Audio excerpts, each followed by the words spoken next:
This is Hemet. And Jessica. And you're listening to the Friendly Atheist Podcast. Please go to patreon.com/Friendly Atheist Podcast to support the show, get exclusive bonus episodes and ad-free episodes. Hello. Hi. Are you better this week? Everyone wants to know. Yeah, listen, nobody I know personally has died this week. My friend's uncle did, but listen, it's nobody Everything I knew is personally. bad all the time. So I guess I'm counting it as a win. Everything's terrible. But hey, thanks for everybody for reaching out. It's been really nice. And sometimes I cry in a horse's stall because people say nice things to me on the internet. Everything's going good. Thank you for asking, Hemet. How are you? Is this a good energy to bring? Yes, there you go. Brief little personal note on my end. So next week, I am giving an invocation at the DuPage County Board, local community board. A couple years ago, they started doing these religious invocations, and as part of a nationwide trend to try to get a more diverse Christians. to get a more diverse group of speakers, I was like, I would like to deliver one. And they let me, whether or not they wanted to. But a couple weeks ago, they were like, asked me out of nowhere, hey, would you like to do the invocation? I'm like, yes, side-eye. Why? But as far as I can tell, it's a genuine ask. That's and so exciting. I will deliver that next week. DuPage County is my county. There you What go. day is it? Maybe I can go. Tuesday morning. I'm free Tuesday morning. There you go. Party there. So interesting. Cool. That's fun. Yeah. Congrats. That's the only happy news you're going to get for the next hour. All right, gang, I just want you to know that Hemet sat down and said, oh, this is going to make you so sad today. And the glee in his voice was really hurtful. So, all right, hit me, my dude. Let's see. We're going to start with the story. This actually happened last week. I think as we were recording, this was starting to take place. Oh, okay. My understanding of it. So I'm like, I'll hold off until later because I don't have my mind around the story. Sure. Then I found out about everything, and I'm like, oh, no. Okay. Oh, God.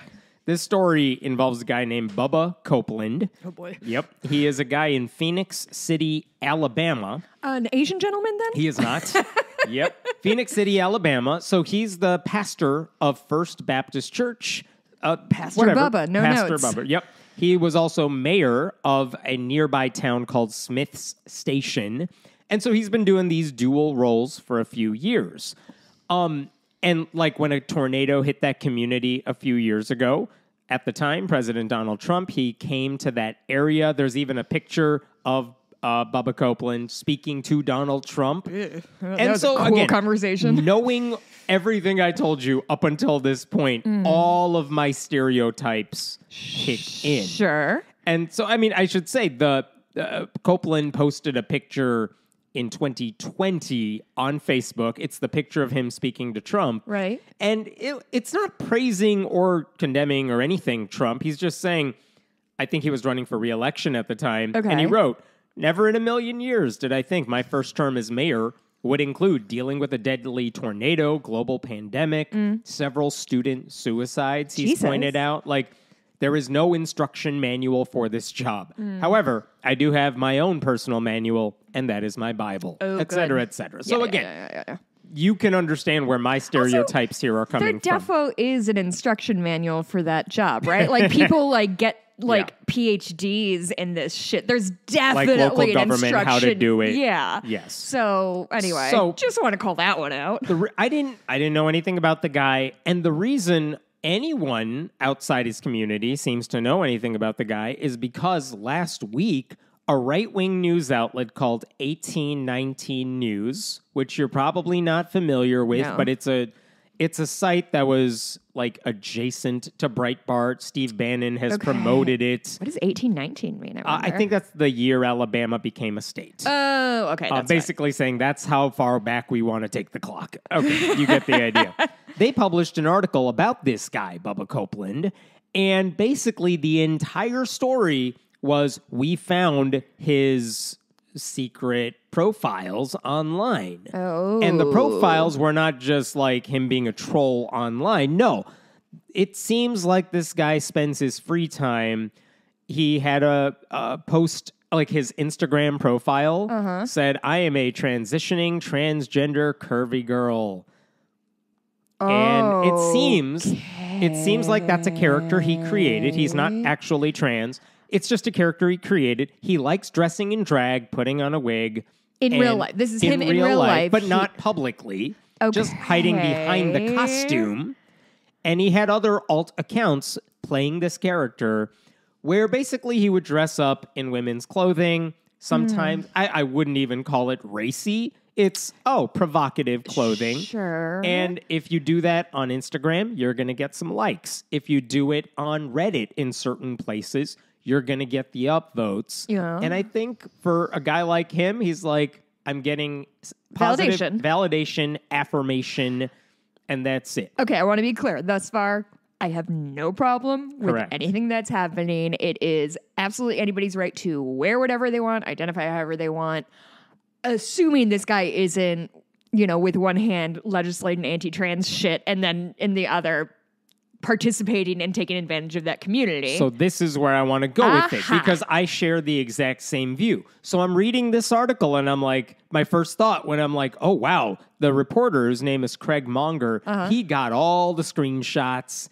including some of the semi-racy ones. For what it's worth, they were deleted pretty soon after. When you say semi-racy, is it just like sexual type stuff? Yeah, but he's not showing anything because, again, he's not trying to show that. Instagram, which is pretty, if I remember correctly, pretty big about like no boobies or any or like dicks or anything. So it's not like it's correct. Porn. No, it's not.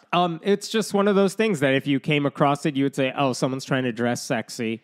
That's what you're getting. Okay, so this guy, Craig Munger, got a lot of screenshots from Reddit, from Instagram. For what it's worth, they were not all deleted later. I could see them, too, later on. Okay. So, they still exist on the internet because it's the internet. Sure. One of the things they pointed out in the article, that Copeland is literally wearing his wife's clothing because there's a picture of his wife wearing a dress, and then he's wearing the dress. Okay. And my thought was the same as yours.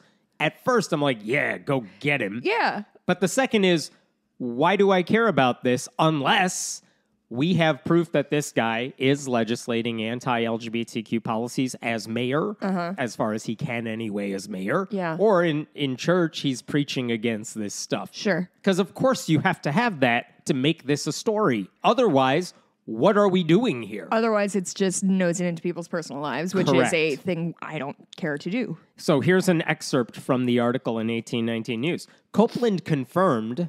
They reached out to him. They got him to talk. Copeland confirmed that he operated the account and was featured in the pictures. He claimed it was only a means of getting rid of stress and called the postings a hobby and a fantasy.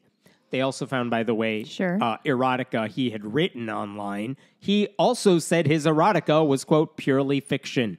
After the interview, Copeland promptly deleted the accounts and asked them not to be made public due to his family and position as a pastor.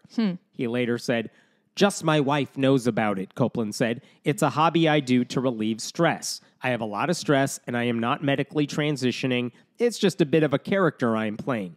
I don't go out and seek solicitation or anything like that. He continued, it's something that I don't intermingle with the other. It's private. I don't do it in the public or anything like that. It's just a fictional character I made up to relieve stress. So... all of that... Which is fine. I want to be clear. It's fine. I don't care. So far, so good. Do what you have to do to relieve stress, which is such a weird way to... Go ahead. Yeah, fine. Yeah, whatever. I'm right there with you. He was clearly embarrassed that he got caught. Yeah. I don't know if his wife actually knew about it, but I understand why he would say that. Sure. He wanted to keep a secret. And then... this happened on Wednesday of last week where the article came out. Okay. I don't know when they spoke in this interview, but the article came out on a Wednesday. Wednesday night, he was supposed to be preaching from the pulpit. And That's right, because he's a preacher as well. Because he's a preacher as well. And he did. And at that point, it was a very brief sermon, and it was live streamed. He says, I have been an object of an internet attack. An article that was written about my capacity as the mayor, capacity as a pastor. The article is not who or what I am. Yes, I have taken pictures with my wife in the privacy of our home in an attempt of humor because I know I am not a handsome man nor a beautiful woman either. I apologize for any embarrassment caused by my private personal life that has come publicly. He later said, after talking about God for a little bit, I have nothing to be ashamed of. I'm sorry for what my actions have caused. I'm thankful for the hundreds and hundreds and hundreds and hundreds of people that have reached out to me today in love. Couple things that happened after that article came out on Wednesday. One is that I read the entire thing. There was literally no documentation. There's no clip. There's no clip of a sermon where he was preaching against LGBTQ people. Okay. None. They didn't include any. There was no evidence that he had ever supported or passed any policies as mayor, like against anti-discrimination policies or anything like that. Sure. For what it's worth, I did my own little bit of research into that. I couldn't find anything they had done in that city that was anti-gay explicitly. Okay. Alabama as a state absolutely is. But that city hadn't done anything in any of to make it worse. Sure. Okay. So after the article comes out that Wednesday, the Alabama Baptist State Convention and the Alabama Baptist State Board of Missions, they issued a statement saying they were praying for his church leaders to determine the truth concerning these accusations.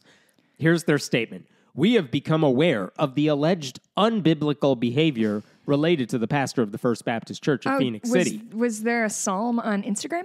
What is that? Was there a psalm about Instagram and what you should or should not post that I missed when I was reading the Bible? I was trying to, what's unbiblical? What's the thing you're mad about? And they did not specify. They said, we are praying for the leaders of the church family as they seek to determine the truth concerning these accusations. What does that mean? All right, whatever. I'm not sure what determination of truth needed to be made because he confessed that it was him. But what they didn't say, which was weird to me, is they didn't say this guy needs to get out of the pulpit. They didn't say that. Okay. They didn't say he was fired as if they had the authority. They just said, we're praying for the church's leaders to get to the bottom of this and decide what to do from there. Okay. Which seemed kind of hands-offish, which I thought was interesting. Yeah. Okay. Like, and also, again, what was unbiblical? Was it that he was pretending to be a trans woman? Was it the drag? Was it the lie that I am being someone online who I am not actually? Sure. Was it the secrecy of it all? I don't know. They didn't say. And then the Alabama Cooperative Baptist Fellowship, which is like an umbrella under which his church lives. Yeah. They didn't even specify a punishment either. They just issued a statement saying this would appear to be a matter between pastor and church.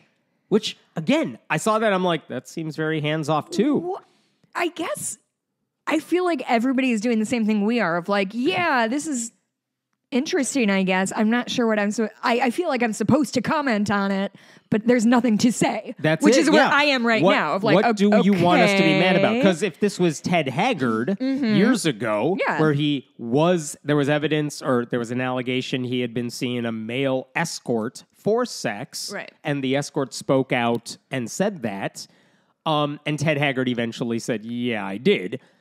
But also, we had years of Ted Haggard saying that was a sin, that no one should be because gay. It's the hypocrisy that we're after. I do, like... So I'm waiting. Where's the hypocrisy? So, by the way, as we all know, I feel this doesn't have to be said on this podcast, but over the past few years, drag queens have been called groomers. Yeah. They have been subject to protests just for reading books to children in a perfectly appropriate way. Red states have passed laws banning drag performances. Obviously, trans people have been subject to attacks by religious conservatives. Right. So, if a Baptist preacher said one thing in public, did another thing in private, to hell with him. But again, couldn't find any evidence that he was a hypocrite. Right. Okay. I mean, there's an argument that anybody who kind of participates in the whole Baptist thing and does this kind of thing is hypocritical, but all I can do is judge what you are presenting. So, yeah, fine. It seemed, based on that article alone, because there was no evidence of hypocrisy, they look like, hey, we found a dude who dresses in drag. Let's let's just mock that. Right. Because we get to poke fun at a guy who dresses in drag, who didn't want people knowing that. Right. We can embarrass somebody, which is important to us. For dressing in drag. We also get to attack trans people because that's what he was pretending to be. And by the way, he's a Southern guy. He's like a good old boy. Yeah. So even better. Like whatever his hobby is, again, I go back to where you were. Why is this my business? Why am I talking about this? Why are we talking about this? So then I started digging a little more into this story because I'm looking for the hypocrisy. So I look at his church. Has his church ever said anything that we could find? I'm not watching every sermon from years, But no sermon I could find was anti-gay, explicitly so based on titles. They actually had the church sign out front that it has a picture of it on Facebook. It says First Baptist Church, all are welcome here. It's like, well, a lot of churches say that, Right. but it's a bait and switch. Yeah. I don't know. Okay. All right. Then someone asked them on that picture, like in the comments, are you all an affirming church? And there's no answer. This is from 7 years ago, by the way. Affirming. Are As you in, LGBTQ okay. affirming? All right. Or are you just saying all are welcome? Sure. And there's no response to that question, but there is one like on that comment. It's him. No, it's the First Baptist Church's official account that liked the question, which suggests to me a really boring book just of wait. Encyclopedia Just Brown. you wait. But yeah, that is what I was doing. Like the only like on that post, are you affirming, is the church itself, which certainly suggests they are. Is this why you don't sleep? You're going down Yes. rabbit holes? Correct. Oh, big rabbit hole here. So I was like, okay, that's a little strange, but he's still Baptist, right? Don't Baptist people think they're the worst? Well, Southern Baptists are definitely anti-gay. Right. But guess what? The Cooperative Baptist Fellowship, to which his church belongs, they're not the same thing. It's not that they're like super progressive, but members certainly support church-state separation. Really? Unlike the Southern Baptist Convention, the CBF, Cooperative Baptist Fellowship, they don't have some list of positions everyone must adopt. They basically give member churches autonomy to decide their own path forward, even on controversial issues. Is this just a long story to get me to like some kind of church because it's working? Maybe. I mean, listen, there are Baptists who are explicitly in favor of church-state separation. Of course. And this seems to be one of them. Like, there's nothing I could find that told me they were anti-gay, anti-drag, anti-trans. They do take advantages of resources from larger conservative Baptist groups for, like, Vacation Bible School. Sure. But those are very explicitly, this is what the Bible said about Jesus and the gospel. So I could see why they might say, yeah, we'll take your textbook and your workbook. They also use those larger Baptist groups for missionary trips, which is not a culture war issue. That's just, we want to be Christian, whatever. But it's not right-wing propaganda. Right. Okay? So again, who cares what Copeland is doing in his free time? You do. I do, because I'm looking for the hypocrisy. So that's where I was at. I could not find any evidence. I don't know why that was a story on the right-wing website. Yeah. And that is where I was at as of like last Friday morning, where I'm like, if this guy isn't a hypocrite, why is this guy's life, his personal life, his private life, being, dragged through the mud? Because it sounds like he has a hobby you don't like. That's where I was at with this. Is this why when I saw your family on Saturday, they were like, Dad who? We haven't had a dad around here in 20 years. Correct. Okay, here's where this story takes a crazy-ass turn. Really? Because Friday night, Okay. this is 2 days after the article was published, after he gave his sermon, after it started making the rounds, and all the ways it was making the rounds is Southern Baptist, well, not Southern Baptist, but like a Southern Baptist mayor gets exposed as a guy who pretends to be a trans woman online. So you can see why that would get a lot of clicks on a lot of websites. Right, but okay. So on Friday night, I found out Bubba Copeland had taken his own life. Fuck, Hannah, Jesus Christ. Right. So apparently, a sheriff said they were asked to perform a welfare check on him that afternoon. Fuck. They go to find him. They don't find him in his house. They found him actually driving his truck, and according to news sources, a slow pursuit car chase ensued, and he pulled his car to the side of the road, stepped outside, made use of a handgun. Oh, yeah. That's kind of where this story ends. There hasn't been anything. His family's, no one should ask them to speak about anything right now. But that's where this ended. And that means, and the story hasn't changed. That means 2 days after a right-wing website dragged this guy through the mud for dressing in drag for no reason, and he begged them not to publish the piece, which I do understand anyone saying don't publish this piece. But they didn't have a legitimate news reason to publish the piece. And this is where it led to. Jesus Christ. And there hasn't been a shred of evidence I have seen over the past week that suggested he was a hypocrite. None. And that is the thing that has haunted me over the past week because this wasn't a hypocrite who got exposed and then can't deal with it. This is a right-wing hit job against a mayor who didn't do anything wrong. He just did something they didn't like because it involved drag. It involved cross-dressing. It involved pretending to be trans, but at least it did. I mean, in their mind, he wasn't denouncing trans people, and that's it. Like, oh my God. This did not need to happen, and it did. Why? Because a right-wing, anti-gay journalist, in big quotes, because he's not, decided, I'm going to ruin this guy's life for no legitimate news reason whatsoever. That is it. Jesus Christ. I mean, when they talk about witch hunts, this is what a witch hunt looks like. A witch hunt isn't trying to find adult men who have abused children. A witch hunt is trying to shame somebody because they are different than you, and it scares you. And these are You can imagine why this guy wanted to do this privately, because think about the community he grew up in. Yep. You think about the people in his church, the community. Of course, this is not going to be a very accepting community. So he did this privately, got his kicks, and it was fine. Didn't hurt anybody. I would love to say this tragedy would lead to some soul searching among the people who jumped at the opportunity to ridicule the guy a week ago. I don't think they will. I haven't seen anything from the guy who wrote that article. I haven't seen anything from the news, quote-unquote, news outlet. Ashamed of himself. Yeah. There was no reason for this to be a story. And I think back, you remember the website Gawker? Several years ago, they actually published a piece years ago when it was still like an important site.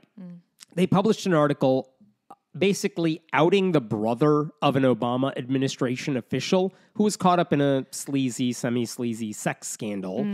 And the question after they published it is, okay, he's a liar. He lied about stuff. Why do we care? Why do we care? Because he's just a random dude. He's not an administration official. And even if he was, unless, again, he's a hypocrite, why is this our business? And the backlash was so profound that hours after the story went up, the website's owner admitted, there's no journalistic reason to post this, and they took it down, but the damage was done at that point. The point here, just because someone's a prominent figure, even locally, does not mean their private life deserves to be made public. There should be, if you're going to do that, there needs to be a good journalistic reason for it, and there wasn't one here. And the reporter, the guy who did the hit job on him, he didn't justify a good reason. Any editor who works at that outlet didn't justify a reason to make this public. Like, there was none.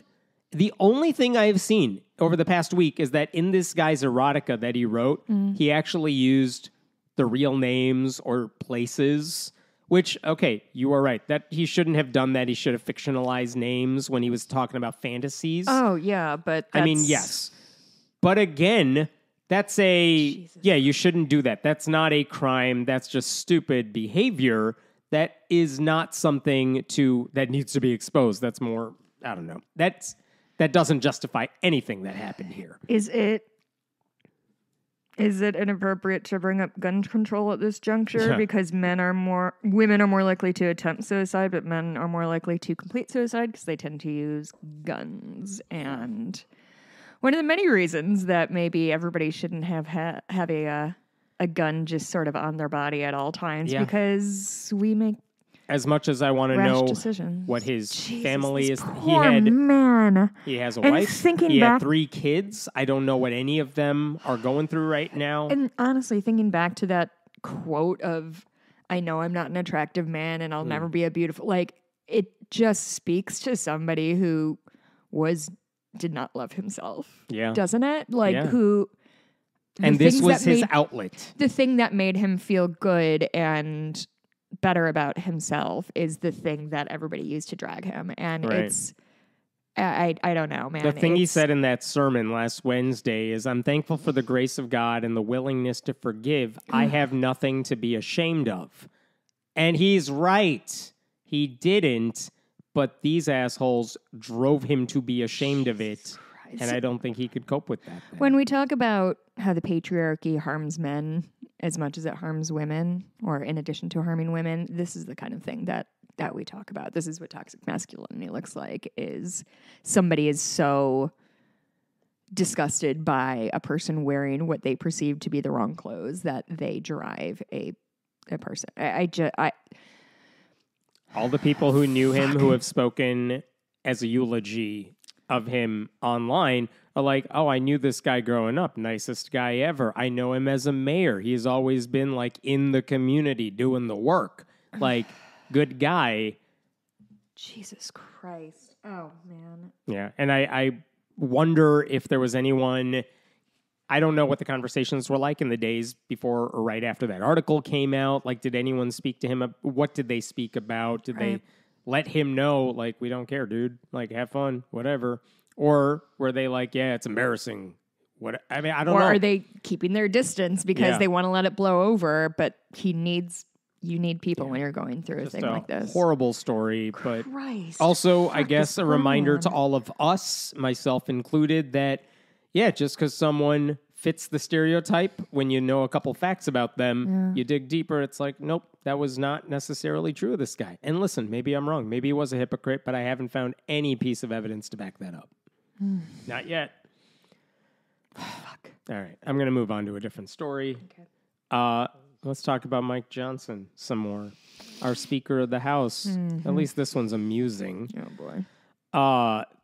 Over the weekend, last weekend, there was an old video that started to go viral. They actually found it a couple weeks ago. But Speaker of the House Mike Johnson was talking about the accountability techniques he and his son use to avoid watching adult content online. As Rolling Stone put it, Johnson admitted they, quote, monitor each other's porn intake.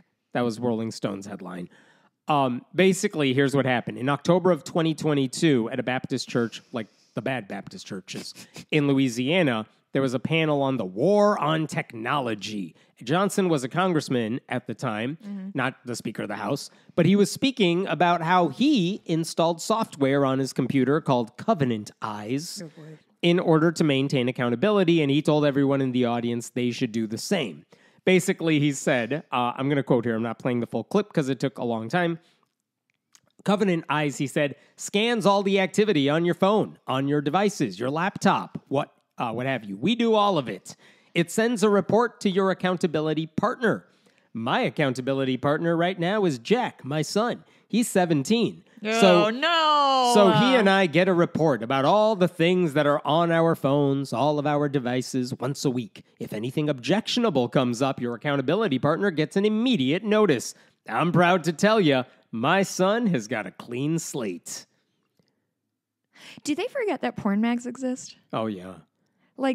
Oh, it gets worse than that. But, nothing. I mean, first of all, nothing bonds a father and son like knowing what porn the other one watches. Okay. Here's the thing that I never want to think about is the kind of pornography people in my immediate family watch. That's the thing that I don't need to know about anybody in my immediate family. Yep. Nor do I feel like any amount of pornography they watch is in any way my business. Correct. I am deeply uncomfortable with this, and it's not because I'm a prude. It's because this is fucking creepy. Yep. Oh, late night comedy shows had a field day with this one. Listen, I've never been a 17-year-old boy, God knows.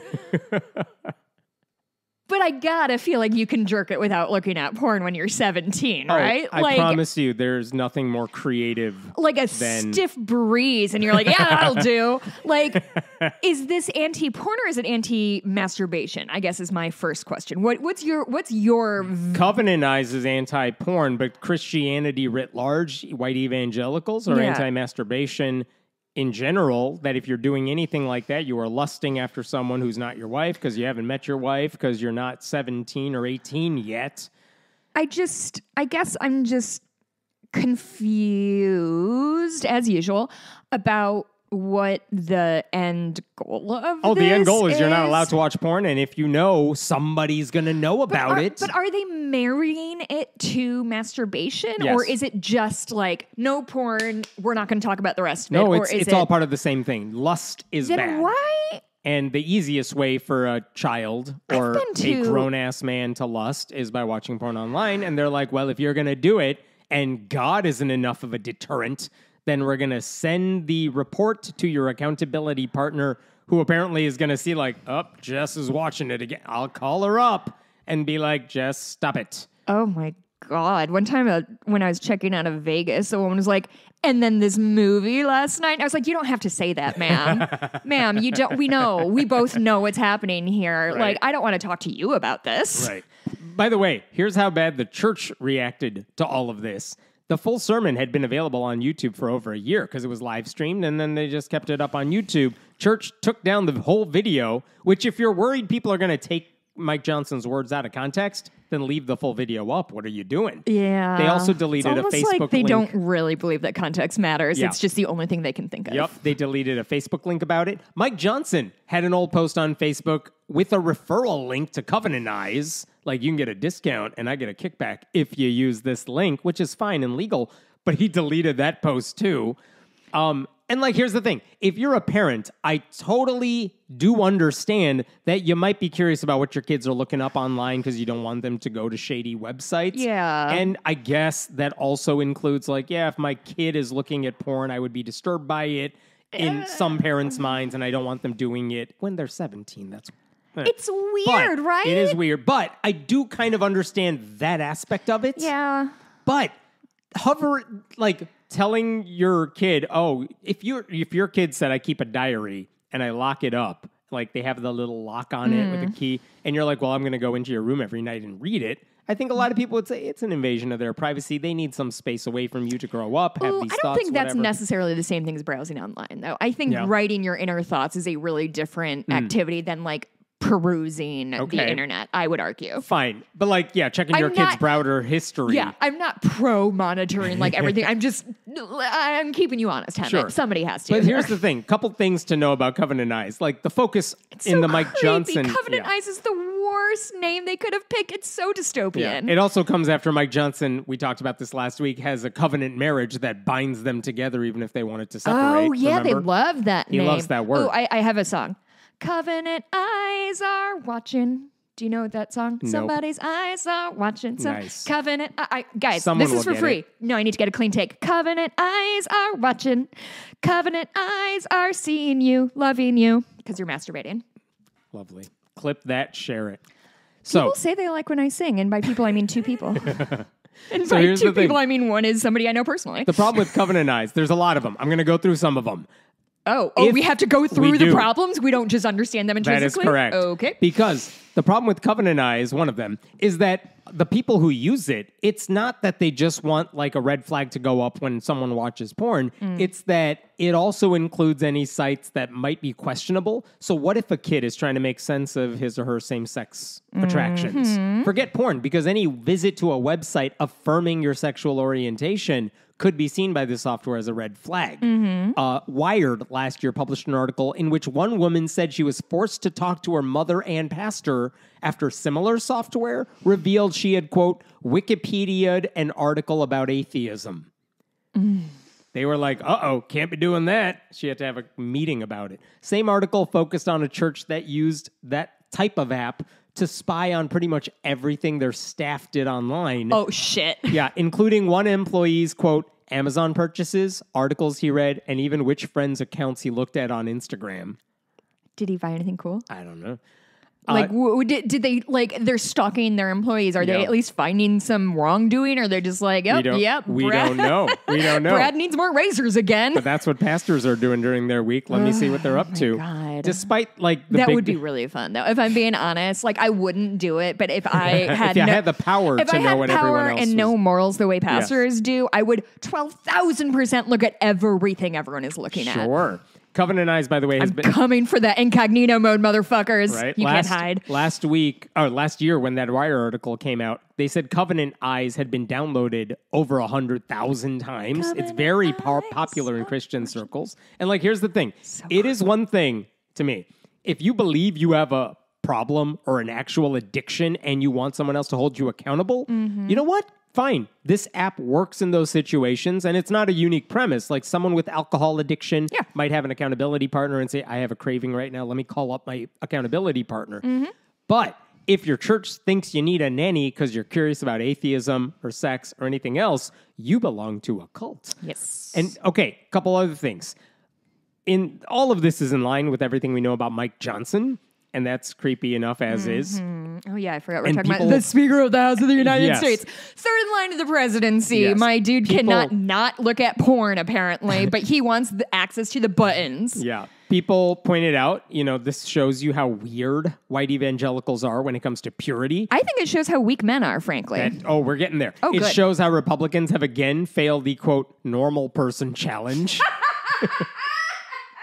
One person... I've never heard that. Is that a thing people say? Because that's hysterical. I mean, isn't that the criticism against Ron DeSantis? Like, just smile like a human. Nope, he can't do it. My God, my friend sent me another fucking picture of him doing the slow smile. It makes me so mad when she does that. Ugh. Because there's so many to choose from. So many. It also raised a concern about how white evangelicals insist men need to be protected from themselves, which is what they're doing here. But also, that often leads to them blaming women for what the men do. Because there's no shortage of stories in which pastors respond to an allegation of sexual assault with the proverbial, like, whoa, what was she wearing? But a couple things I think anyone listening to the story, beyond the jokes, which are all there, a couple things everyone should be aware of. And you should bring this up if this comes up in conversation. One, Covenant Eyes isn't even good at what it says it's supposed to do. Really? Because you remember Joshua Duggar. Oh. Right?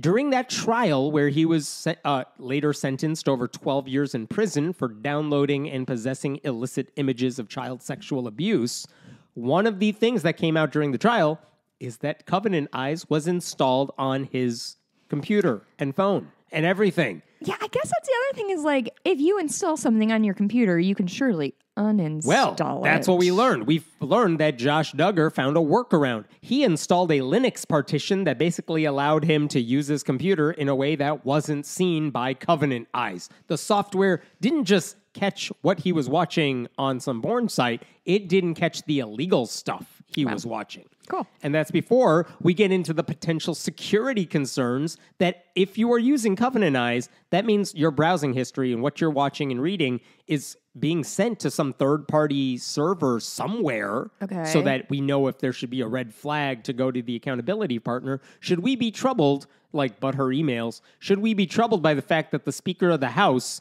is doing stuff online and some third party somewhere is well aware of what he's doing on his computer at all times? That seems like a security threat to the country right now. Sure does. Maybe.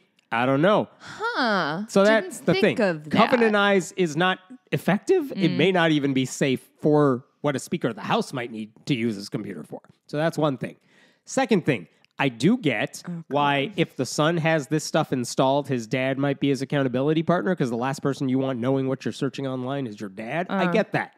It is messed up, though, that Mike Johnson's accountability partner is not a pastor or a church elder. Not even an adult. It's his child. Yeah, The congressman makes it sound like the mutual oversight there was a way to show he's practicing what he's preaching. You're the authority figure. Yeah. Like, if Johnson was looking at adult websites, the software telling his son what he's watching could be traumatizing. Yeah. Like, don't send that to your kid. That burden should not be on a child. So that's messed up, and no one seems to care about that aspect of it. Yeah, a kid should not be in charge of an adult's accountability. This is very what was she wearing, if I'm being honest. Like, it's all of a piece of like, why are guys so interested in what teenagers watch as like teenagers are gross. I mean, like, Republicans right now are like, oh, does your kid say they are trans? I need to look at their genitalia. Let me find out everything about it. That's what Republicans want to do right now. Okay, and here's the other thing. While the clip that we've all seen of Johnson talking about Covenant Eyes is getting all the headlines, the thing he said after that, which is in some clips, but not all of them, I thought was even more damning. Okay. Because after he talked about his son having a clean slate, which is creepy, he actually said the software had sent him a blurred picture that his son had been caught looking at on his computer. And it was marked as questionable and sent to Mike Johnson. So Mike Johnson can now say, like, Well, what was my son looking at? I can click on the blurred picture and see the actual image of what he was looking at. And he joked about this, but he talked about this. He said, I clicked on the image to unblur it, and it was the reason it was blurred and sent to him is because it was 2 women on the computer screen. What he found, is that it was like a Zoom call, basically, and his son was chatting with 2 women online, and here's what he said, quote, "It's 2 middle-aged teachers talking. My son was in the Bossier youth leadership thing, so he was having a dialogue as a group with these women, but it caught it because here's 2 women talking to my son, right?" So he's having a Zoom meeting about, like, teaching, and the Zoom meeting involves 2 females. And he's like, LOL, only 2 women can be together if there's sex involved. I think the Covenant Eye software sees a Zoom screen with 2 women, and it just assumes something bad is happening to the point where it sent Daddy a link with a blurred picture of the Zoom call saying, I don't know, this looks shady. You may want to look into this. And that's the thing. Like, and he's like, clickaroo, can't wait. Right? Like, instead of concluding, wow, this program wrongly jumps on false positives here, he used that as an example of how good the software is. Hey, maybe any software that flags 2 women just being in a virtual space together Talking as pornography. Yeah. Maybe only boys coded that. Maybe you think? Yeah. You think maybe? This is the same problem that plagued Mike Pence when it came to like the quote-unquote Billy Graham rule. Like the men said, we avoid being alone with a woman who's not our wife because the optics might be bad or because it might we don't believe that women are whole human beings in their own right and only we don't trust that we can keep it in our pants. Men. Yeah, it could lead to infidelity. We want to avoid false allegations. And my thoughts, what if I think about her boobies? What am I supposed to do then? I'm just supposed to go back home to my wife after thinking about somebody else's boobies? Right. And they ignore the fact that powerful men refusing to be alone with women in a professional capacity actually hurts women who work hard to attain those positions of power as well. They treated working relationships like personal ones, implying that sex was always a possibility, which is bad on their end. Well, women are very slutty, famously. And so Mike Johnson's son... And are always trying to get at that Mike Pence D. Oh, always. Mike Johnson's son was literally talking with 2 women in a professional capacity. The software was programmed to think something improper might be happening. What lesson does that teach the son? You are better off avoiding these situations, even if they're appropriate. Mm-hmm. You know how you do that? Just work with other men. That's the solution to everything. That's why the software is so laughable. Not that there are ways to just get around the thing that it's supposed to do, like it did for Josh Berger. It literally creates new problems where none are present. So the Christians who use Covenant Eyes think they need to be babysat because they might use the internet like everyone else. But it shows you how controlling and harmful a Christian environment like Mike Johnson's can be. And now, just imagine if Republicans win the Senate, if they keep the House, if Trump wins in 2024, what's stopping Mike Johnson and his other creepy Republicans from trying to make this the environment for all of us? Yeah. Where they're not going to install Covenant Eyes everywhere, but they might say, like, we will find a way to create a way that allows parents to monitor what their kids are doing in the name of public safety or something like that. Or we might pass laws that a man and a woman can't be in a room alone together without a chaperone, and then we can excuse not having women on whatever meetings because there's no chaperone, and what are we supposed to do? Just not fuck you? I don't know. I am worrying about the nukes, I guess. I think men are bad. How's that? Understood. All right. Let me talk about something that's less serious for like a brief moment. Okay. We'll have a little respite, but it's still disturbing. Remember Sean Feucht? No. Sean Feucht is the Christian nationalist and COVID super spreader. Not narrowing it down. He's a Christian singer. During COVID, he went around saying, we're going to hold giant concerts. Oh, yes, yes, yes. Come to my concerts. Forget any restrictions on space. Don't wear a face mask. Just come. Let's spread COVID and love Jesus. That guy's still around. He's still doing this. He's a bad dude. Unlike other men. I know. In June, this guy posted on social media, it was a picture of his car with the back window broken. Ooh. And he posted the thing that said, our car was broken into and my guitar stolen from downtown Spokane last night. That's not good. And he's like, it was my 67 Gallagher. That was a gift from a musician named Ray Hughes. Irreplaceable. Pray for justice. Pray for our family. Pray against these constant attacks. Okay. So, if his car was broken constant into... attacks? everything is an attack if you criticize this guy. They broke his back window? Back window Did he have a to pickup get truck? it's like an SUV. And the guitar case was in the trunk. Oh, gotcha. I was imagining a sedan. But yeah, okay. Broke into the back window. Yeah. Got the guitar, left with it. So let's assume that's true. Sure. Okay, that sucks. That's awful. I hope they find the guy who did this. You know what I mean? Yeah, we are anti-robbery here at the Friendly Atheists. We're very brave. So he was right to be upset about it. I get that. Forget the God talk. He's right to be upset about it. And then a few days later, he posted, "It's a Sunday miracle. I got my guitar back. Oh, that's good. It was turned in this morning after being stolen from my car 5 days ago. Thank you for praying. We're going to celebrate today in Oceanside. God restores." And he held up a picture of the guitar. What he said in the comments to that post, this is, how did you find it? Someone what asked. happened? He responded, "It was traded in for dope, then wound up in a pawn shop, and my buddy bought it back for me." That's what he said in the comments. It was traded for fine. Like, I guess the story is someone stole his guitar, needed money for drugs, made a pawn shop deal, got the money, they got their drugs. I don't know a lot of people who are breaking into cars for weed, but go on. Yeah. So apparently one of his friends... You could just go to your dirtbag friend from high school. He'll have weed for you. You would think. So, okay, coincidences, lots of them. How did your friend just magically wander into a pawn shop, saw your guitar? I guess if he was looking for I it, guess. you start looking in pawn shops. Yeah. Like, listen, this is definitely like ringing a few like bells, but so far it's not egregious. So it's weird. And then a couple weeks later, now we're in July of this year. And the guitar multiplied. Yeah. A couple of weeks later, Feucht posts another update to the story. Didn't know there was one that was needed, but there you go. Guitar still exists. I know. The Feucht said, "Breaking news," with the alarm emoji, whatever. "Man who stole my guitar gets wrecked by God's love." And he's talking about a guy named Dean who works for Sean Feucht's ministry. Wrecked? That's a weird phrase, but there you go. He said Dean, a guy in his ministry, was doing street ministry when he ran into Zach, who confessed to breaking into my car and stealing my guitar. Dean began showing videos of me leading worship, and Zach began to repent and ask forgiveness. Oh, see, this is a lie, though. The thing about this is that it didn't happen. That's my favorite part about this story. Do you know that? Do you know that's true? Yeah. Well, I do. I feel extraordinarily confident that nobody walked up to a man preaching on the street and said, "Oh my God, I heard the word of God.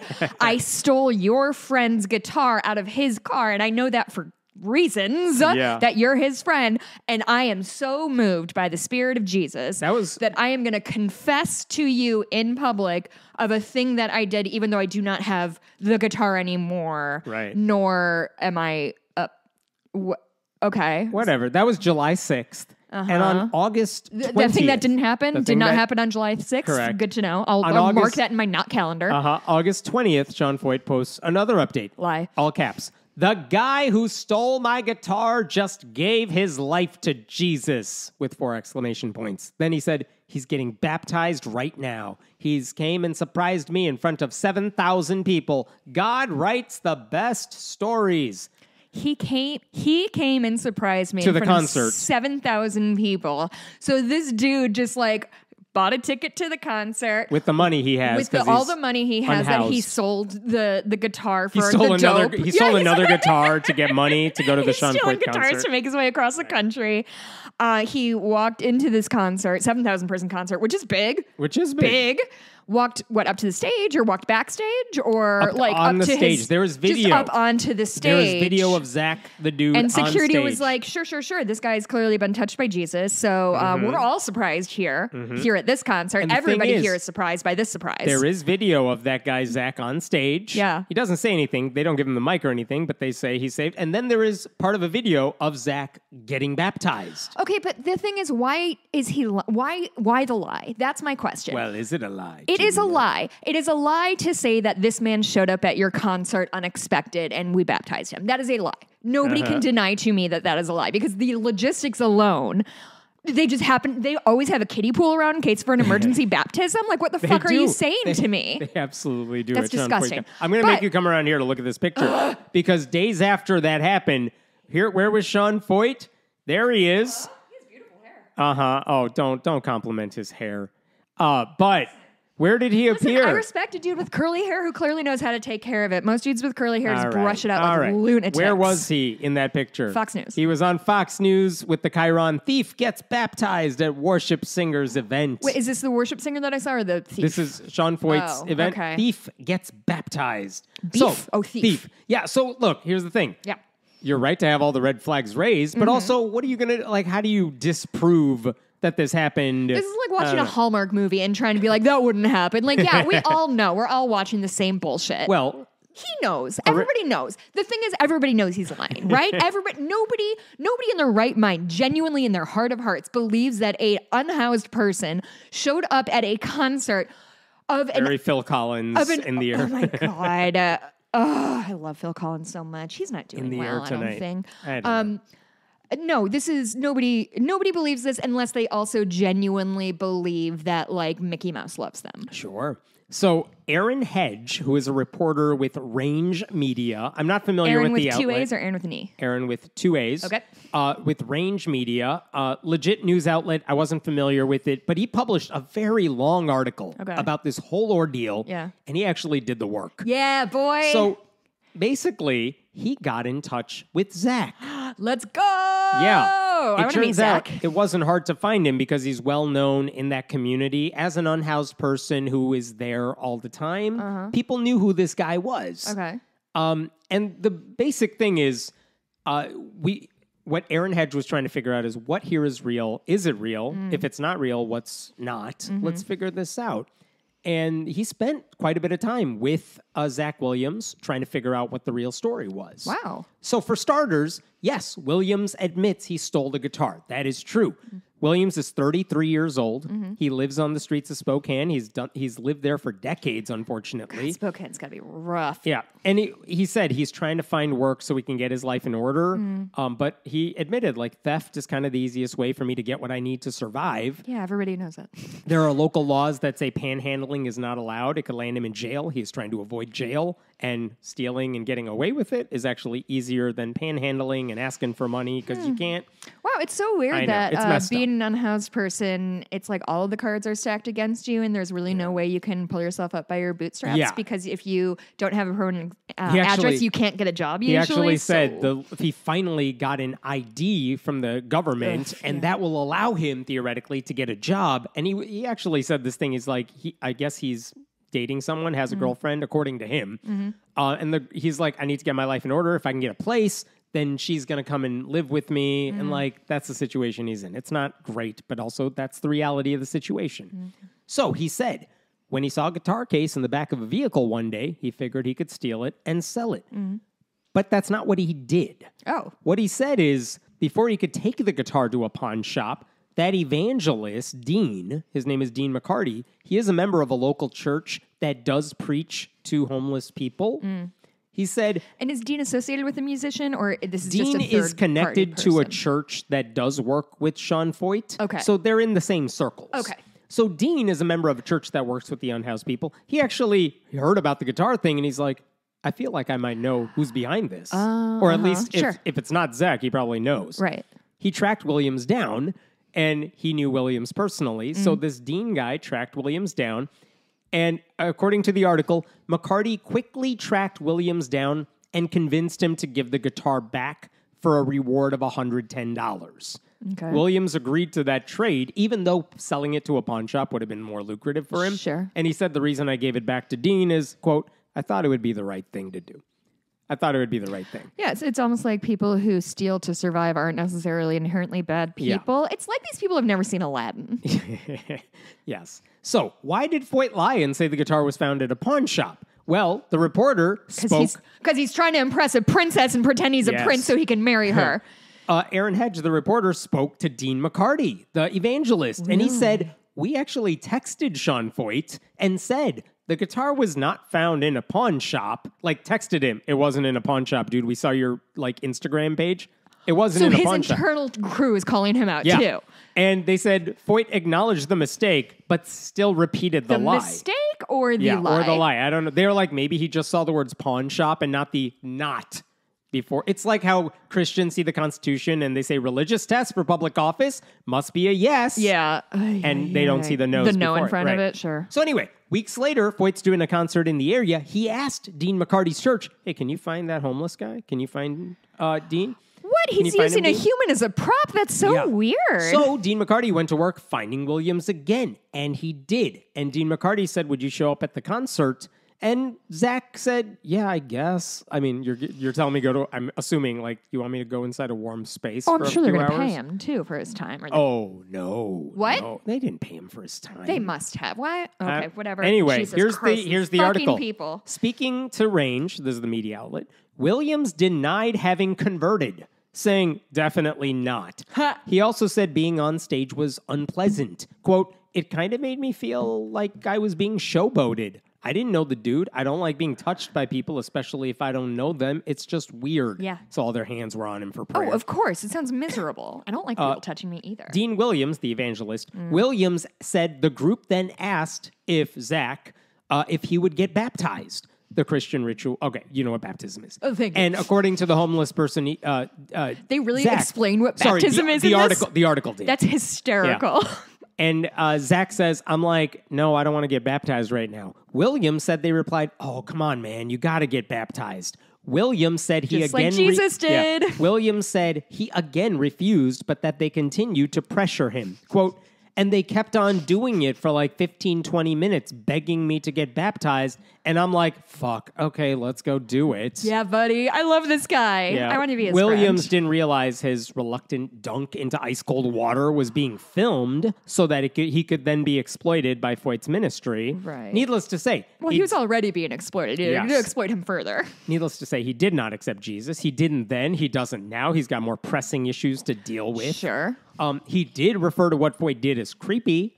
And actually, even McCarty, the guy who was like the conduit for all this, he correctly suspected that Williams did not accept Jesus on the stage, and he criticized Feucht for exaggerating the tale. Quote, you're stretching it to make a story and you're full of crap, McCarty said, Shit. pretending he was speaking to Feucht. We don't need to make a show of this deal. And the thing is, that video of him getting Zach getting baptized, that went viral on social media. Zach has no idea that he's been the poster boy for he this didn't sign up for ministry this. for months now. The morning, this is also from the article, the morning after he allowed himself to be pulled on stage, photographed, videotaped, and eventually submerged in water, Williams says, he woke up back on the street in an area he has spent countless hours in the last few years, near the City Gate Fellowship, a church for unhoused people. So there is a church that actually is working to help them, which is very nice. But like, it's not like Feucht's ministry was there saying, hey, now that you did us this favor, let's do you a solid and help you. Nope. Not even like put him up in a hotel Nope, for a night. nothing. Just nothing. so long, good luck.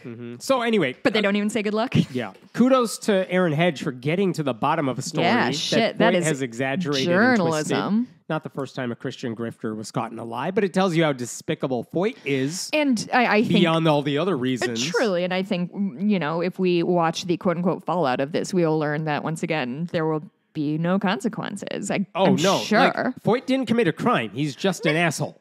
And that's the thing. There's no consequences backlash. don't necessarily denote a crime. Consequences, if you're a dick, sometimes bad shit should happen to you. And it doesn't sound like anybody in his circle is taking it far enough to be like, no, I'm going to step away. Just like, hey, dude, you were a dick. I'm going to keep following you and making money off you and riding those coattails. But for the record, dick. Yeah. I'm going to go to a different story. This is a good story or a bad story? Oh, what do you think? Okay.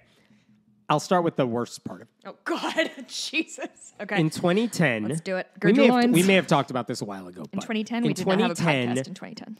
An Arizona man named Paul Adams, he confessed to his Mormon bishop, whose name is John Herod. I'm only telling you these names because they're relevant. Paul Adams confesses to his bishop, John Herod, that he is molesting his 5-year-old daughter. Okay, this sounds familiar. Uh-huh.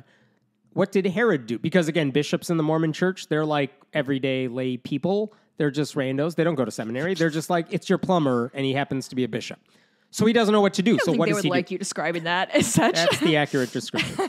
So what does he do? He's like, oh, shit, what do I do with this information? Yeah. So he calls Mormon customer service. There is a hotline. Yep, there's a hotline for bishops. Okay. It's called the help line. He calls the helpline. He's like, you guys, I just got a confession about abuse. What do I do? And the Mormon lawyers who answer the phones are like, the answer is nothing. Don't tell the police. Don't tell local child welfare officials. Nothing. So Herod basically told nobody. He did inform another bishop about the situation, and he also brought in Adams and his wife for some counseling. So maybe thinking like, well, if I tell them not to molest the kid, maybe the wife will keep an eye on him. Oh, definitely. The reason he's molesting his 5-year-old daughter is because he doesn't realize it's wrong and needs to be told, not, because he's a monster. But they did not tell law enforcement. So guess what happened next? He continued to molest his daughter. Mm-hmm. It's so much worse. He had more children, molested them all. From an article. Adams continued to molest his daughter, and later, after her birth in 2015, his infant daughter. She was 6 months old at the time. Jesus fucking Wait, it gets worse. I'm sorry. He made videos of the encounters and posted them on pornographic websites. You're fucking kidding me. Which were eventually discovered by Interpol, reported to his employer, U.S. Customs and Border Protection, and then led to criminal charges. Okay. So there were fucking Interpol had to get involved. I believe the story is that someone in New Zealand discovered a man who was viewing the videos, and they caught him. And then they're trying to figure out who is the victim in this video. Sure. And they found a way to trace it back to this dude. Oh, because some places in the world they care about children? Interesting. But the thing is, so both of those girls and their 3 other siblings, because Mormon, they were eventually adopted, albeit by separate families. That's awful. Oh, but good. I hope they're separated okay. the children. Yeah. That's great for their mental health. I don't know good job, Dad. You're fucking nailing it. I don't know what is happening with them. None of my business at this point. But also, I hope they're okay. Okay, the wife. They're not okay. Yeah. The wife was later indicted on 12 criminal counts. Adams was indicted on 11 counts of child sexual abuse, but hanged himself in prison in 2017 while awaiting trial. Cool. Okay, so that's where we were at with that story. Here's the update. Well, a few years ago, and maybe this is when we talked about it. A few years ago... Can I just say one thing? Sorry about the suicide of it all. It just shows us that this guy knew that what he was doing was wrong enough that he confessed to a priest. And he ended up taking his own life, not because he couldn't control himself and was harming his daughters. He killed himself because he was going to finally see consequences of it. And I just think we should all sit with that and understand that for him, the worst case scenario is him getting punished for a thing he did, not being a person who molests his daughters knowing that it is wildly inappropriate. Correct. Anyway, just want to make sure we have that out there. And that also means those girls could not get justice in any meaningful way, because what are you going to do now with the parents? Like, poor children. Yeah. So a few years ago, and again, I think this is when we talked about it, 3 of those children, I don't know which of the 5, 3 of the children sued the Mormon Church, including some of those officials. Yeah. Basically, they said, familiar. You knew this was happening and you didn't do anything to stop it, and because of that, this all continued. Correct. Their attorney actually summed it up in her legal complaint. This case involves horrible sexual, physical, and emotional abuse of children between the ages of 6 weeks. Did I say months before? You said 6 months before. Sorry, 6 weeks and 12 years old that went on for 7 years. The biological father of these victims made videos of his rapes, and now these videos are everywhere on the World Wide Web. The perpetrator admitted his abuse and crimes to his Mormon church and received counseling for his crimes. The Mormon church leaders knew about the abuse, and yet no one reported these crimes to the authorities. The Mormon church leaders gave guidance and care to these children for 7 years, sat next to them in church, and allowed these vicious crimes to continue. That was her complaint. Despicable. Awful. It's fucking disgusting. These people are criminals. So here's the update to the story that just took place this week. Maybe you saw the headlines. The Mormon Church is shut down and they sold off all of their real estate assets and gave it to those 5 kids. If only. No, last Friday, but it made news this week, a judge in Arizona ruled that the church and its leaders named in the lawsuit are exempt from being sued over these matters because of what's known as the clergy-penitent privilege. Which, of course, basically says, well, you found out about it in confession, and you don't have to report anything you hear in confession. Does Mormonism have the same rules as the Catholic tenets Church? As the Catholic Church? Yeah, so Mormon Church, Catholic Church, Jehovah's Witnesses, they all have a form of confession. Okay. And they all believe that if you confess a sin to some religious leader in that, faith, it's a sacred bond. It is not for public consumption. Nothing you say can or will be used against you. And that includes confessing to a crime. Like, these bishops do not have to go to the cops about it. They just tell you to say your Hail Marys and move on. Yeah. So, according to the attorney that made that earlier statement that I read to you, here's her response to all this. She will appeal the ruling. Whether it'll do anything is another story. But she says, how do you explain to young victims that a rapist's religious beliefs are more important than their right to be free from rape? Jesus. She said that this ruling, if it's allowed to stand, would, quote, completely eviscerate the state's child protection law. Mm-hmm. Now, 100%. 100%. What did the Mormon Church say in response to all of this? Sucks to suck. Yep. We are pleased with the decision granting summary judgment. Oh, I genuinely almost gagged. They said we're pleased. We are pleased with the Arizona Superior Court's decision granting summary judgment for the church and its clergy and dismissing the plaintiff's claims. Contrary to some news reports and exaggerated allegations, the court found that the Church of Jesus Christ of Latter-day Saints and its clergy handled this matter consistent with Arizona law. Which is to say, appalled. The law says we don't have to report it. And then these people are going to go home and be like, I sure am good at my job, and I'm making the world a better place. Good job, me. Yeah. These motherfuckers. Yeah. This story, the whole story, has become like Exhibit A when it comes to how the Mormon Church covers up this sort of abuse between the confession itself, between the useless helpline that tells them how to avoid any... Because what's the customer service line? It's a way to say, here's how we get the Mormon Church out of trouble. This is genuinely exactly what HR is for. HR is not there to protect its employees. Right, HR is protecting the company. Right. And the reason the church can get away with saying we were just following the law is because Arizona, like so many other states, doesn't require religious leaders to report instances of abuse to law enforcement if they learned about it through an act of confession. And again, we've talked about this, but if a public school teacher finds out a kid's being abused at home, they are legally obligated to tell the kid's counselor who can then take appropriate action. But not pastors, not bishops, not priests. If someone tells them a secret in a fancy booth, and they think it's going to remain a secret because it's confession, the law allows those leaders to keep it a secret even if people are getting hurt. And even when legislation was proposed to remove that exemption from the law, what did the Mormon Church do? They fought it. They fought it. With their considerable finances and political support. This is in Arizona. To force a clergy member to report a confidential communication, quote, changes the whole nation of the confessional, said State Senator Eddie Farnsworth, who's a member of the Mormon Church. Earlier this year, he declined to give a hearing to a bill that sought to further narrow the clergy exemption. And that same guy, who's chair of the Senate Judiciary Committee in the state of Arizona, said this bill, well-intentioned as it might have been, would disrupt centuries of church dogma. Cool. By the way, another lawyer for the Mormon Church, his name is Merrill Nelson. You remember I said that the bishop who heard that confession told another guy about it? The other guy was Merrill Nelson. Nelson's also a Utah legislator, or was for 10 years before he stepped down, and Utah has the same law. So, of course, they do. Of course.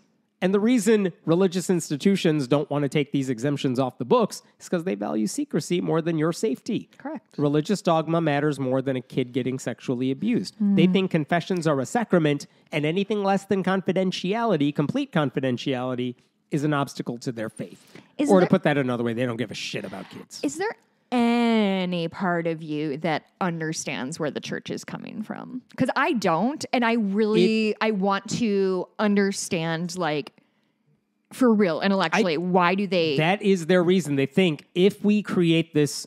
Catholics say it's a right? It's important. We have to create a space for people to confess their innermost sins with the understanding that you are confessing to get it out, not to be used against you. so that you can get right with God. I know And that's more, if you say, yeah, but it's not totally confidential, because if they say certain things, you do have to tell the cops about it. Mm-hmm. They believe like, well, now it's our religious beliefs. The government can't tell us how to do our religion. That's where they're coming from. I mean, I don't think that's unfair. I think that's a Steelman version of their argument there. Yeah, but like, you know, in fucking therapy, God knows I feel free to say the things I need to say. Well, I guess I just don't molest people very much, right, so but I don't have a lot to confess to. Now, if you committed a crime that is hurting people actively, would the therapist be obligated to tell someone? Yes. Yes. Correct. And that's not true. But that's what I'm saying leaders. is like, as somebody who is in therapy and is not in religion, like that, I do not feel in any way constrained. Yes, from thank you. That's the about word. The like stuff. I've never been concerned that my therapist would betray my confidence, right, unless it was genuinely a huge deal. Yeah. And I just cannot put myself in a place of a person who is putting the perpetrator of these crimes above the victims in the name of keeping their religion sacred. It just feels very much like that's because you have to make sacrifices for this thing to do. And if that sacrifice looks like a 6-month-old little baby getting molested, so be it. That's God's will. 6 week. Fuck me. Jesus. Sorry. Just the Associated Press put this in context. The AP found that 33 states exempt clergy of any denomination from laws requiring professionals in other areas to report information about child sexual abuse to police or child welfare officials if the abuse was divulged during a confession. Anytime there's been legislation to eliminate that privilege, Catholic Church, Mormon Church, Jehovah's Witnesses, they've successfully persuaded lawmakers to maintain the exemption. But again, we all know that, quote, glaring loophole, which is how the AP put it, has been a blessing for abusers everywhere. Because they get the satisfaction of thinking, I'm right with God, all while continuing their predatory ways. And I think there is something important to point out with the reason that so many places take confession very seriously is because to carry a burden around with you is very stressful. To have done something terrible and have to deal with the guilt or the fear of consequences if you don't have guilt, that is a huge burden to carry around. And the reason that people like to vent in Misery Loves Company is because it is relieving to get that off your chest and say it out loud. It feels like you've gotten it out, which is great for you, the villain, because you feel better about yourself and you get to go back to what you're doing with a clean slate and not feel like you were doing anything bad. But, okay, well, I confessed and I'm forgiven, so everything's fine. Like, this is genuinely not just keeping these people from getting caught and seeing consequences. It is enabling them to mentally continue to do their dastardly deeds, she said for some reason. It's horrible. And the headline alone miserable. That a judge, I'm not even mad at the judge. The judge is doing what he thinks is the law. So I'm not picking on him. I'm picking on the law itself, which Arizona right now has a Republican-led legislature. But that's the problem. The problem is a law that allows religious leaders to get away with this stuff. Okay.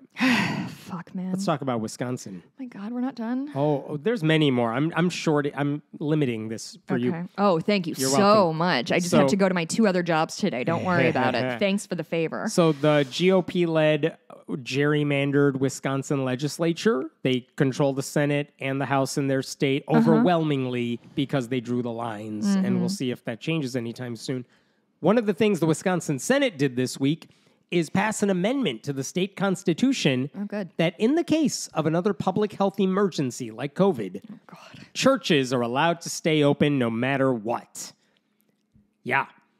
And not just open, but like you can't tell us what to do open, meaning if COVID came around again or something like COVID, not only would they get to be open, not only would there be no limit on how many people could go to a service, no mask. You can't tell them to wear masks. That would become a super spreader event everywhere. Am I completely losing my mind? What the fuck is going on? Yep. What are you... These people are wasting their legislation time punishing public safety.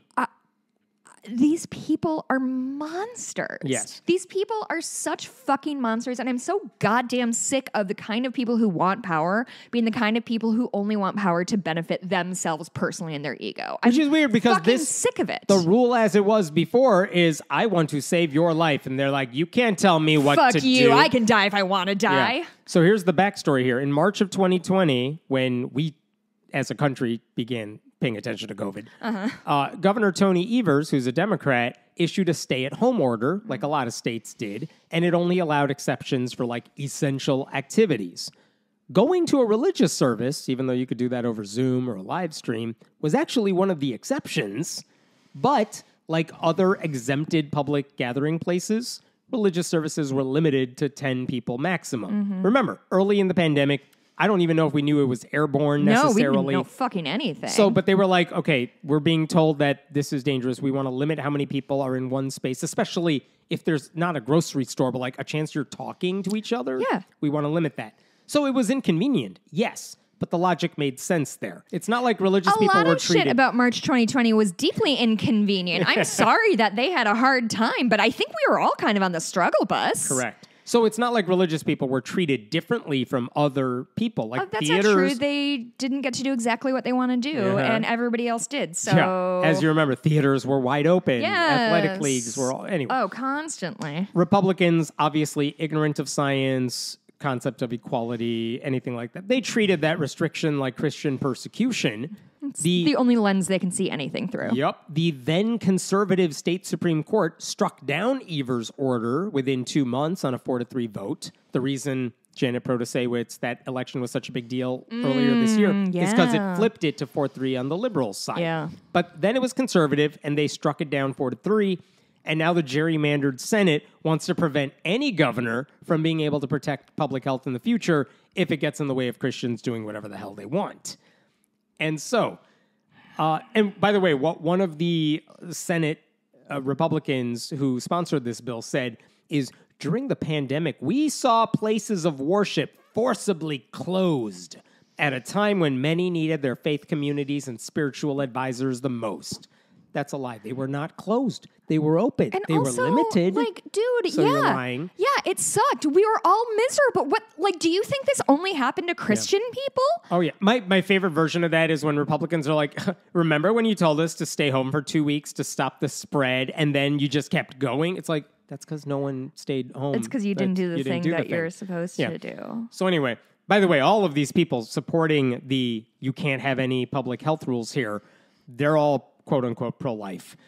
So they're all for life until it's born and Christians want to worship, in which case grandma might have to be sacrificed, and that's all right. Suck, Grandma. Yeah. You shouldn't have been born in the 30s. That was your bad. Yeah. So this new amendment that they passed, it passed on a party line vote, 21-10. And the way amendments work to the Constitution in Wisconsin, they have 2-year legislative sessions. You have to pass an amendment in 2 consecutive legislative sessions. Oh, that's interesting. And then put it to the voters to approve it. So this is the sort of thing that's not going to be in the law, theoretically, for like another 4 or 5 years minimum.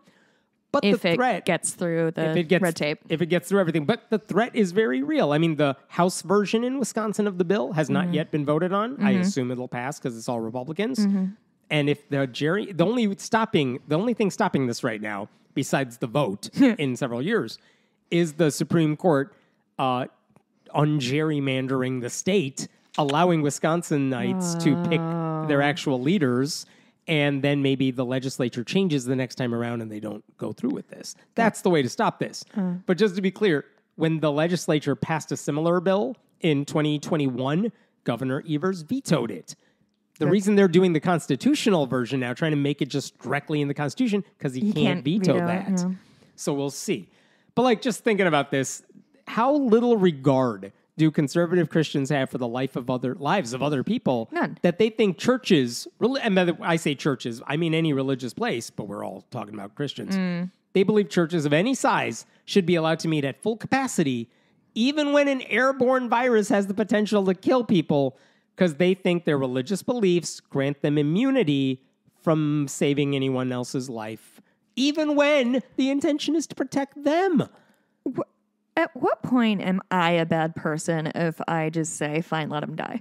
The reason you can't do that one is because in order for that to happen and let them suffer their own consequences is because when it's an airborne virus, we all suffer. All right, so it's peeing in the corner of the pool and expecting it to stay there. Yes, and that's not how it works. But this is the thing, like we see it with abortion, LGBTQ rights, even gun safety to an extent, which is that these Jesus lovers are so angry and hate humanity that they are willing to go through with a policy change that would hurt everybody else and maybe even themselves, just so they could do whatever they want. Like public safety takes a backseat to public worship because apparently God doesn't listen to them unless they are like in person and singing and holding their hands in the air. Because God doesn't listen to people who worship over Zoom. Clearly, that's in the Bible. I watched my niece and nephew over the weekend. My niece is 3.5 years old. And this is what it feels like talking to her of like, no, I don't want to. Okay, well, I know you don't want to. I know you don't want to go to bed, but everybody has to go to bed because otherwise you die. Nope. Okay, well, we're all going to go to bed and you kind of have to do the thing we all have to do. Nope. And then she lays on the bed and kicks the door and screams for an hour. Yep. That's what these people are to me, of just like, I don't want to. They're called Wisconsin Adult Republicans. And I like Wisconsin. It's a beautiful state. But that being the key word there. Yikes on bikes. One last story for you. This will be a little quicker, but I'll leave you on a happy note. Right? Had to do one this of feels these. Equivocal. I was looking at all my stories and I'm like, which one's happy? This is kind of happy. Okay. Kind of happy. Yeah. Here's the story. Last year, we talked about this. Republican lawmakers in South Carolina, they released a draft of their upcoming 2022-2023 budget. And tucked into page 443, there was a $1.5 million grant that was going to be made to the Christian learning centers of Greenville County. Okay. So why was a Christian ministry basically getting $1.5 million in taxpayer money? Because if you look at the separation of church and state doesn't exist. Right. And so if you look at this organization, it says their mission is, quote, to provide biblical instruction to school-age children. The students are encouraged to spread the news in order to elect Jesus. That's in all caps, by the way, on their website. And for the past 25 years, this ministry... Elect Jesus to office? I don't know. No, it didn't say to office. Just elect Jesus. And for the past 25 years, they've transported public school children to local churches for up to 90 minutes a day as part of a legal release time program to receive more indoctrination. Cool. So again, why is the state giving them money? And that's the question. Like, it seemed like the earmark was sponsored by 2 Republican state reps, and it was included in the budget after the Christian ministry CEO asked the governor, Henry McMaster, hey, can you get me some of this money? And basically, because you can't give them money for proselytizing, but the money was actually earmarked to allow them to purchase 10 acres of land as part of a down payment to build a $14 million residential school for disadvantaged and at-risk youth. And that might sound good, and it is laudable, but we're talking about a group of... We're not just talking about Christians. It's great, yeah. They're not just trying to help kids. Their primary goal is to spread a religious message. That's why this was illegal, because you're giving it so they could build a proselytizing school. Right. And the argument was that this violates the state constitution. A lawyer said, this sounds like a pretty explicit, direct contradiction of what the state constitution says. By the way, in 2020, the South Carolina Supreme Court unanimously ruled that the governor violated the state's constitution when he used $32 million in COVID relief money to pay for vouchers to private religious schools.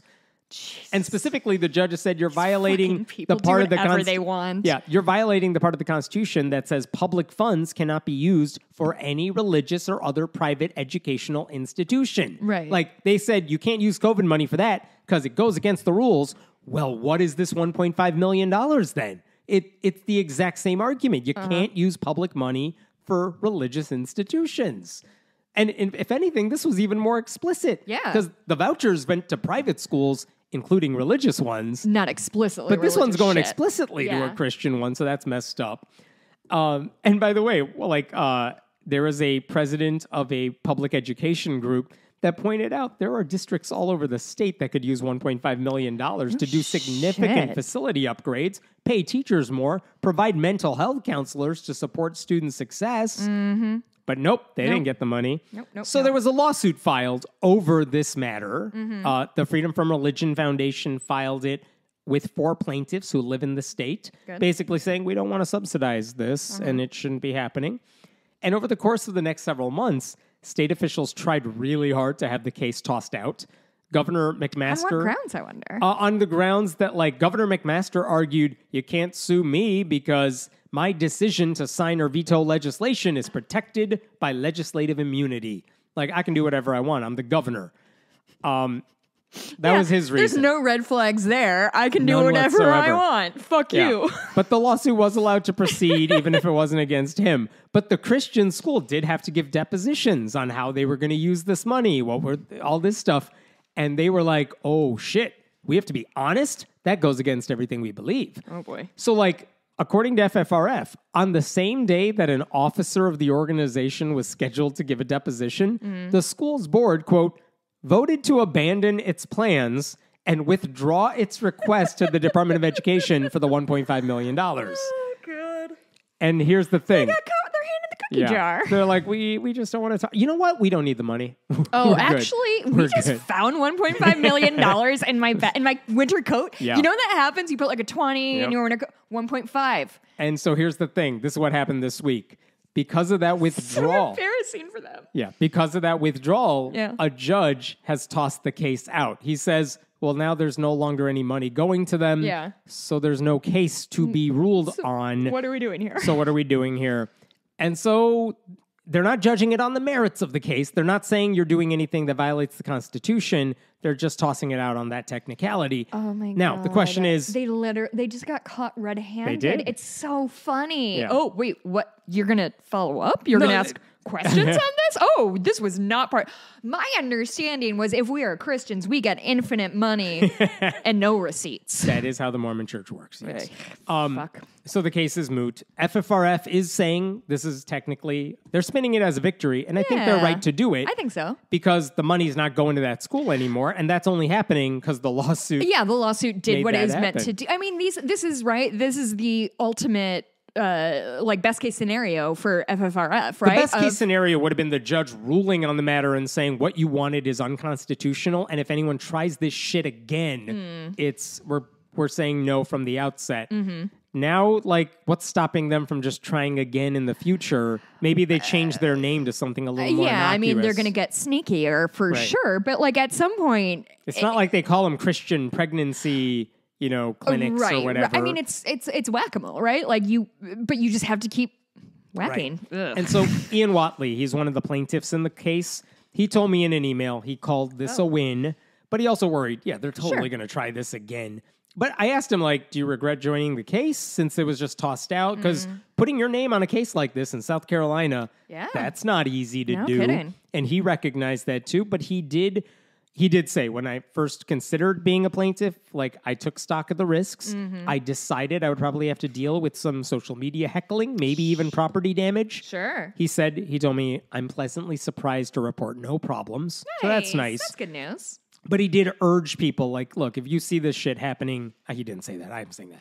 If you see this shit happening in your neck of the woods, in your state, take screenshots, take notes, take pictures, take samples of literature, check in with a group like FFRF or Americans United, and let them figure out what to do next. Because, listen, if you can help, it's possible your name doesn't have to be out there. But giving them the information is what can stop all this stuff. So, yay, I'm glad it's good to see the law working the way it's meant to work, even if it got to, I mean... I'm not going to I guess a win's a win. Spend forever on this story, but I just wanted to point it out. Earlier this year, the president of West Texas A&M University, there was a drag show fundraiser to benefit an LGBTQ group on campus. And I bet that went well. Well, they weren't allowed to do it because the president of the university sent an email that day basically saying it was going to help the Trevor Project, which helps LGBTQ kids. Of course they're against that. The president, Walter Wendler, sent out an email canceling the show, he said, I believe every human being is created in the image of God and therefore a person of dignity. Does a drag show preserve a single thread of human dignity? I think not. This is the argument he has now, Yes. is that it's undignified? Yeah, he went on to say drag shows are derisive, divisive, and demoralizing misogyny. Okay, yeah, I get Then he that compared it that's- to blackface. Listen, I get your alliteration, sir, and I'm really proud of you, but no to any of that. No to any of that. He also said in the email, Also, harmless... guys, men, you don't need to protect women from drag queens. Guys, I keep seeing this of like, what are we going to do women? Like, my dude, I have never been threatened by a drag queen in my entire You've never life. been You know threatened who by a trans person either. You know who I've been threatened by a ton? Men? Men Yeah. all the time. Wendler went on to say a harmless drag show, not possible. So anyway, they filed a lawsuit over I just this. fucking hate this I know. shit. I'll It makes speed me through so this. goddamn mad. They filed a lawsuit over this, but of course the case went to Matthew Kaczmarek, who's a Federalist Society, Trump-loving MAGA judge, who's like, no, I don't see what the president did wrong there. Free speech means he can shut down a drag show. It's fine. I think that's what free speech Yeah, is. that's how his he went. free speech, but what about everybody else's? Doesn't matter. Anyway, this happened months ago. So this week, guess who spoke at West Texas A&M? Our friend Andrew Seidel, who is with Americans United for Separation of Church and State. Yeah, okay, he's a legit good guy. Legit good guy. He was talking about his book, American Crusade, how the Supreme Court is weaponizing religious freedom. He's well aware of what happened earlier this year. So at some point in his speech, of course, he's talking about Christian nationalism in the country and why it's a problem, what his book is all about.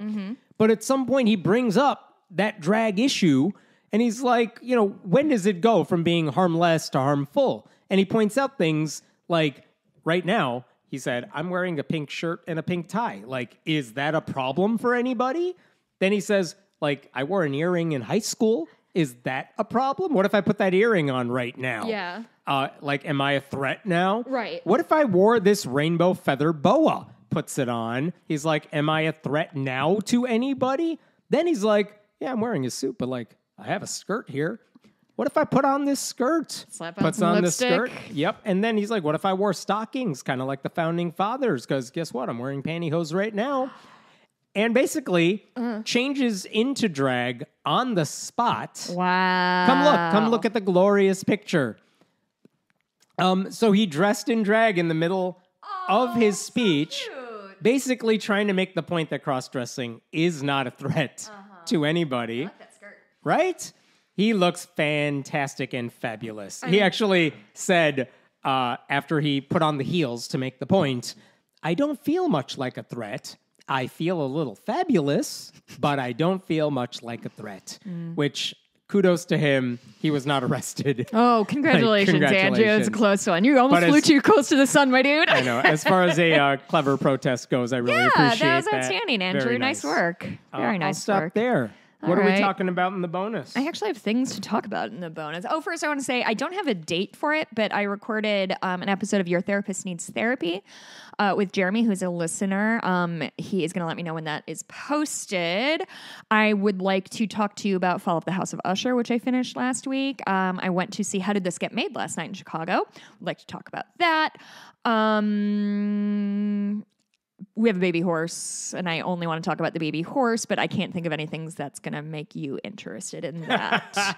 So where can we find you on the internet? You can Hemant? find me on the internet at Hemant Meta on whatever that X site is. You can go to friendlyatheist.com for all the articles I write. And you can support this show by going to patreon.com/friendlyatheistpodcast. Do it now. And you can always leave us a review. This one is...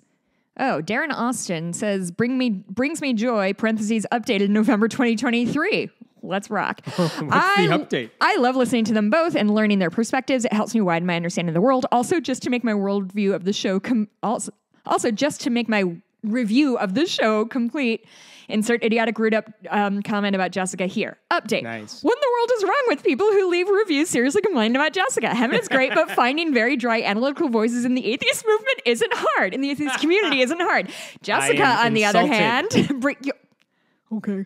Jessica, on the other hand, brings a passion to the show and makes it so much better than if Hemant was just reading articles he'd written the past week. I've been listening for 4 years, and Jessica's brought an impassioned perspective on feminism and social justice that I didn't have anywhere else when I was coming down to fundamentalism. Hemant's good reporting makes the show good, but Jessica's passion makes the show amazing. Aww. And I don't feel guilty reading nice things about me because I read so many mean things about me.